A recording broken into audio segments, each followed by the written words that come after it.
Sir ಹೇಳ್ದಂಗೆ ಅವ್ರ ಮೇಲೆ ಕ್ರಿಮಿನಲ್ ಕೇಸು 3,000 ರೂಪಾಯಿ ತಗೊಂಡು ರೇಷನ್ ಕಾರ್ಡ್ ಕೊಡ್ತಾ ಇದಾರಲ್ಲ ಅವ್ರು ಕಣ್ಣಿಗೆ ಕಾಣಿಸಲ್ಲ. ಇವಾಗ ಅದೇ ಆಗೋದು ಬಡವ್ರಿಗೆ ಕೇಸು ಪೊಲೀಸ್ ಸ್ಟೇಷನ್ ಅಂದ್ರೆ ಭಯ. ಸರ್ ಓಪನ್ ಆಗಿ ಹೇಳ್ತಾರೆ ದುಡ್ಡು ಕೊಟ್ಟು ಬಂದಿದೀವ್ರಿ ಲಕ್ಷಾಂತರ ರೂಪಾಯಿ ದುಡಿಯಕ್ಕೆ ಅಂತ ಓಪನ್ ಆಗಿ ಹೇಳ್ತಾರೆ ಸ್ಟೇಟ್ಮೆಂಟ್ಗಳು. ನೀವು ನೋಡಿರ್ಬೋದು ಬಹಳಷ್ಟು ಮಾಧ್ಯಮಗಳಲ್ಲಿ ಸಿಗಾಕೊಂಡವೆ. ಎಲ್ಲೊಂದಿಷ್ಟು ಮಾನದಂಡಗಳು ಬದಲಾವಣೆ ಆಗ್ಬೇಕು ಅಂತ ಅನ್ಸುತ್ತೆ. ಮಾನದಂಡ ವೇಸ್ಟ್, ಅದು ಮಾನದಂಡ ಬದಲಾವಣೆ ಆಗೋದು ಇಂಪಾರ್ಟೆಂಟ್. ಅದು ಮಾತಾಡೋಣ, ಬ್ರೇಕ್ ತಗೊಂಡು ಬಂದ್ಬಿಡೋಣ. ಬ್ರೇಕ್ ಆದ ಬಳಿಕ ಈಗ ಸರ್ಕಾರ ಕೊಟ್ಟಿರುವಂತ ಅಥವಾ ಈ ಮಾನದಂಡಗಳು ಏನಿದಾವಲ್ಲ 11 ಮಾನದಂಡಗಳು, ಅದರಲ್ಲಿ ವ್ಯತ್ಯಾಸ ಇದೆ. ಅಂದ್ರೆ ಬೈಕ್ ಇದ್ದವರಿಗೆ ರೇಷನ್ ಕಾರ್ಡ್ ಇಲ್ಲ ಅಂತ ಹೇಳಿದಾಗ ಆತ ಆ ಬೈಕನ್ನು ತೆಗೆದುಕೊಳ್ಬೇಕಾದ್ರೆ ಎಷ್ಟು ದುಡ್ಡು ಕೊಟ್ಟು ತೆಗೆದುಕೊಂಡಿದ್ದಾನೆ, ಆತನಿಗೆ ಇನ್ಕಮ್ ಇದೆಯಾ ಇಲ್ಲ ಅನ್ನೋದ್ರ ಬಗ್ಗೆ ಸರ್ಚ್ ಮಾಡಬೇಕು. ಇವತ್ತು ಒಂದು 100 ಮೀಟರ್ ನಡ್ಕೊಂಡು ಹೋಗಬೇಕಾದ್ರೆ ನಡ್ಕೊಂಡು ಹೋಗೋದಿಲ್ಲ, ಬೈಕ್ ಮೇಲೆ ಹೋಗ್ತಾರೆ. ಪ್ರತಿಯೊಂದು ಮನೆಯಲ್ಲೂ ಕೂಡ ಬೈಕ್ ಇದೆ. ಈಗ ಅಂಥವರಿಗೆ ರೇಷನ್ ಕಾರ್ಡ್ ಇಲ್ಲ ಅಂತ ಹೇಳಿದಾಗ ಸಹಜವಾಗಿ ಸಮಸ್ಯೆ ಆಗುತ್ತೆ. ಮಾನದಂಡದಲ್ಲಿ ಏನೋ ಸಮಸ್ಯೆ ಇದೆ ಅಂತ ಕಾಣಿಸ್ತಾ ಇದೆ, ಅದರ ಬಗ್ಗೆ ಚರ್ಚೆ ಮಾಡ್ತೀವಿ. ಶಹಬಾಜ್ ಅವರೀಗ ಈ ಅಕ್ರಮವಾಗಿ ಕಾರ್ಡುಗಳ ಸಂಖ್ಯೆ ಹೆಚ್ಚಳ ಆಗಿದೆಯಲ್ಲ, ಅದಕ್ಕೆ ಕಾರಣ ಏನು ಅಂತೇಳಿ?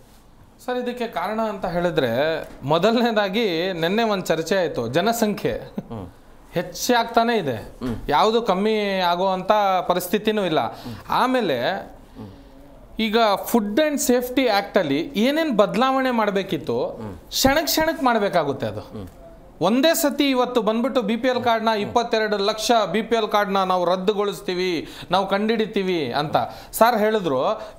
APL ಕಾರ್ಡು ಮತ್ತು BPL ಕಾರ್ಡು ಏನು ವ್ಯತ್ಯಾಸ ಅಂತ ಹೇಳಿ, ಈ ವ್ಯತ್ಯಾಸದಲ್ಲಿ ಮೊದಲ ವ್ಯತ್ಯಾಸ ಏನು ಗೊತ್ತಾ, ಜನ ಪ್ರಾಮಾಣಿಕವಾಗಿ ತಮ್ಮ ಫಂಡಮೆಂಟಲ್ ರೈಟ್ಸ್ನ, ತಮ್ಮ ಹಕ್ಕನ್ನು ಕೇಳೋದು ಪಡ್ಕೊಳ್ಳೋದು ಅದು ಕಲಿಬೇಕಾಗುತ್ತೆ ಮೊದಲು. ಇವತ್ತು ಆಫೀಸರ್ಗಳಂದ ತಕ್ಷಣ ನಾವು ಹೋಗಿ ಕೈ ಕಟ್ಕೊಂಡು ನಿಂತ್ಕೊಂತೀರ. ನಾನು ಇಡೀ ರಾಜ್ಯದಲ್ಲಿ ಯಾವುದೇ ಆಫೀಸರ್ಗೆ ನಾನು ಡೋಂಟ್ ಕೇರ್ ಅಂತ ಬದುಕಿದವನು. ಅವನು ಭ್ರಷ್ಟಾಚಾರ ಮಾಡಿದರೆ ಅವನು ಜೈಲ್ ಪಾಲ್ ಮಾಡೋ ತನಕನೂ ನಾನು ಮನೆಗೆ ಹೋಗಲ್ಲ. ಯಾಕೆ ಅಂತ ಹೇಳಿದ್ರೆ ಅದು ನಮ್ಮ ಹಕ್ಕು. ನಾವು ಕೇವಲ ನಾವೊಬ್ರು ಜಗಳ ಆಡ್ತಾ ಇದ್ದೀವಿ ಅಂತ ಅನಿಸುತ್ತೆ, ಸಾವಿರಾರು ಜನ ಅಕ್ರಮವಾಗಿ ಈ ಥರ ಕೆಲಸಗಳನ್ನು ನಡೆಸಿ ಬಡವರ ಜೀವನಗಳನ್ನು ಹಾಳು ಮಾಡುವಂಥ ಕೆಲಸ ಮಾಡ್ತಾ ಇದ್ದಾರೆ ಇವತ್ತು.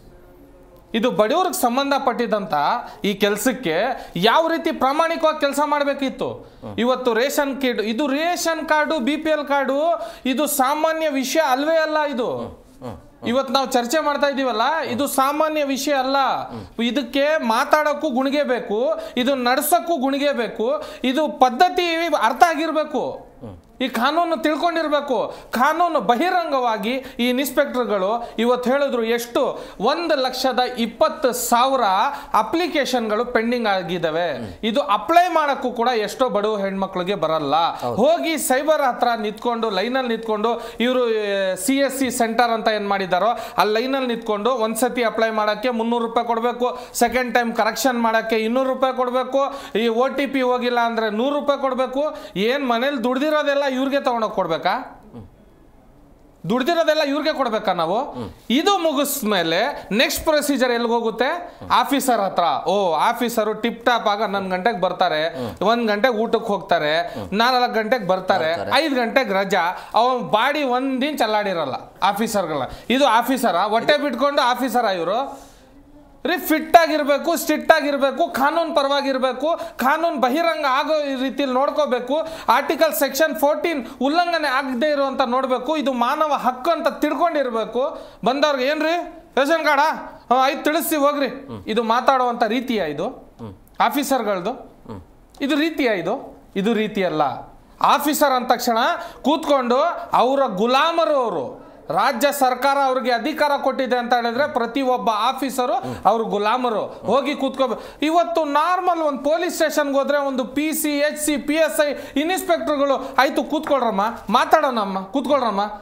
ಅವ್ರಿಗೆ ದೊಡ್ಡ ಇವ್ರು ಎಲ್ಲರಿಗಿಂತ ದೊಡ್ಡ ಅಧಿಕಾರ ಇದೆ ರೀ ಪೊಲೀಸ್ನವ್ರಿಗೆ. ಇವರು ಮಾನವೀಯತೆ ಕೊಟ್ಟು ಮಾತಾಡ್ತಾರೆ. ಎಷ್ಟು ಪೊಲೀಸ್ ಸ್ಟೇಷನ್ಗೆ ಹೋಗಿ ನೀವು, ಇವರು ಪ್ರಾಮಾಣಿಕವಾಗಿ ಕೆಲಸ ಮಾಡ್ತಾ ಇದ್ದಾರೆ. ನಾವು ಅವರನ್ನ ನೋಡಿದ್ರೆ ಹೆದರ್ತೀವಿ. ಇವರು ಇವತ್ತು ಭ್ರಷ್ಟಾಚಾರ ಮಾಡಕ್ಕೆ ಮುಂದಾಗಿದ್ದಾರೆ.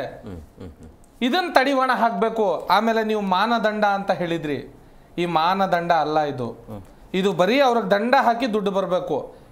ನಾವೊಂದು ಶಾಕ್ ಕೊಟ್ಟಿದ್ದೀವಿ ಅಂದ್ರೆ ಈಗ ಡಿಪಾರ್ಟ್ಮೆಂಟ್ ಅಲರ್ಟ್ ಆಗಿರ್ತದೆ. ಈ ಡಿಪಾರ್ಟ್ಮೆಂಟ್ ಅಲ್ಲಿ ಏನೇನು ಕಳಿಸ್ಬೇಕು ಬೇಗ ಈ ತಿಂಗಳು ಮುಗಿಯೋಷ್ಟರಲ್ಲಿ ಕಳಿಸ್ಬಿಡ್ರಪ್ಪ ಇನ್ಸ್ಪೆಕ್ಟರ್ಗಳೇ. ದಯವಿಟ್ಟು ನಿಮ್ಗೆ ಕೈ ಮುಗ್ದು ಕೇಳ್ಕೊಳ್ಳೋದಿಷ್ಟೇ ಈ ಮಾಧ್ಯಮದ ಮುಖಾಂತರ. ಮಿನಿಸ್ಟರ್ ಗಂಟ ಏನೇನು ಹೋಗ್ಬೇಕು ನೀವು ತಲುಪಿಸ್ಬೇಕು. ನಾನು ಎಲ್ಲ ಇನ್ಸ್ಪೆಕ್ಟರ್ಗಳಿಗೆ ಹೇಳ್ತಾ ಇಲ್ಲ. ಯಾಕೆ ಗೊತ್ತಾ, ಕೆಲವೊಬ್ರು ಮಾಡುವಂತ ಕೆಲಸಕ್ಕೆ, ಕೆಲವೊಬ್ರು ನಡ್ಕೊಳ್ಳುವಂತ ರೀತಿಗೆ ಇವತ್ತು ಮಾನದಂಡ ಮಾಡುವಂತ ಪರಿಸ್ಥಿತಿ ಬಂದಿರೋದು. ಇದು ಅವಶ್ಯಕತೆ ಇತ್ತಾ?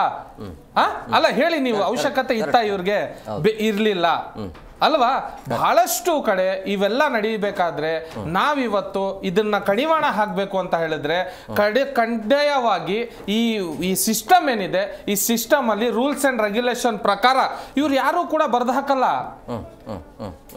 ಇವ್ರು ಯಾರು ಕೂಡ ಆಚೆ ಕಡೆ ನೋಟಿಸು ಹಾಕಲ್ಲ, ಬರ್ದು ಹಾಕಲ್ಲ.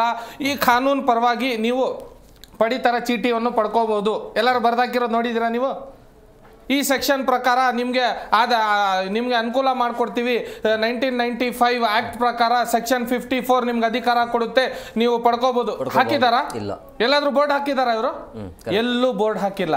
ಯಾಕೆ ಅಂತ ಹೇಳಿದ್ರೆ ರೇಷನ್ ಅನ್ನು ಕದಿಯೋಬೇಕು, ಅಲ್ಲಿಂದ ತಗೊಂಡೋಗ್ಬ ಅವ್ರ ಅಂಗಡಿಗಳಲ್ಲಿ ಮಾರಬೇಕು, ಅಂಗಡಿಗಳಿಂದ ಇವ್ರಿಗೆ ಲಂಚ ಬರಬೇಕು, ಈ ಲಂಚ ತಗೊಂಡೋಗ್ವಿ ಮಿನಿಸ್ಟರ್ ಗಂಟನು ನಾವು ಕರಪ್ಷನ್ ಮಾಡಬೇಕು. ನೀವು ಮಾಡಿದೀರಾ, ಮಾಡಿಲ್ಲ ಅಂತ ನಾನು ಹೇಳ್ತಾ ಇಲ್ಲ. ನೀವು ಮಾಡ್ತಾ ಇರೋದು ಮಾತ್ರ 100ಕ್ಕೆ 100 ಸತ್ಯ. ಆ ಆಫೀಸರ್ಗಳಿದ್ದಾರೆ, ಇನ್ನೊಂದು ಡಿಬೇಟ್ ಕರೆದ್ರೆ ಬೇಕಾದ್ರೆ ಲೀಸ್ಟು ಕೂಡ ನಾನು ರಿಲೀಸ್ ಮಾಡಕ್ ರೆಡಿ ಇದ್ದೀನಿ. ಅರ್ಥ ಆಯ್ತಾ?